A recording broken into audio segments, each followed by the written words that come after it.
नरेंद्र मोदी जिंदाबाद जिंदाबाद जिंदाबाद। आदित्यनाथ योगी जिंदाबाद जिंदाबाद जिंदाबाद। भारतीय जनता पार्टी जिंदाबाद जिंदाबाद। भारतीय जनता पार्टी जिंदाबाद जिंदाबाद।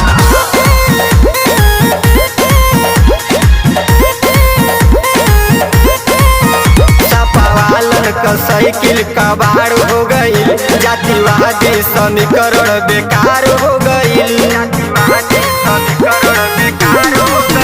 सपावालन का साइकिल कबाड़ हो गई, जातिवादी समीकरण बेकार हो गई। अखिलेश बाबू के चलल जादू उड़ गइल हवा जी, काहे से फिर से आ गए बाबा जी, यूपी में फिर से आ गए बाबा जी। योगी मोदी जिंदाबाद जिंदाबाद जिंदाबाद। जय श्री राम जय श्री राम।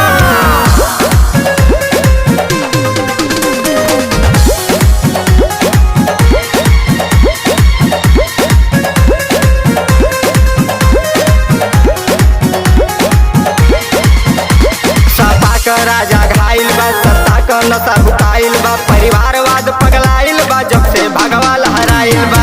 खुश भइले गरीब कमल के बटन दबाई के, जय श्री राम के नारा बोले देख सपाई के।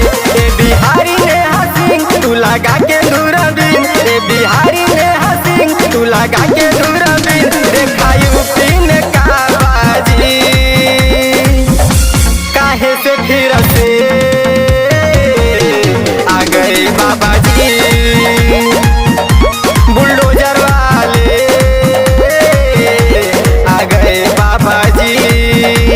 नरेंद्र मोदी जिंदाबाद जिंदाबाद जिंदाबाद। आदित्यनाथ योगी जिंदाबाद जिंदाबाद जिंदाबाद।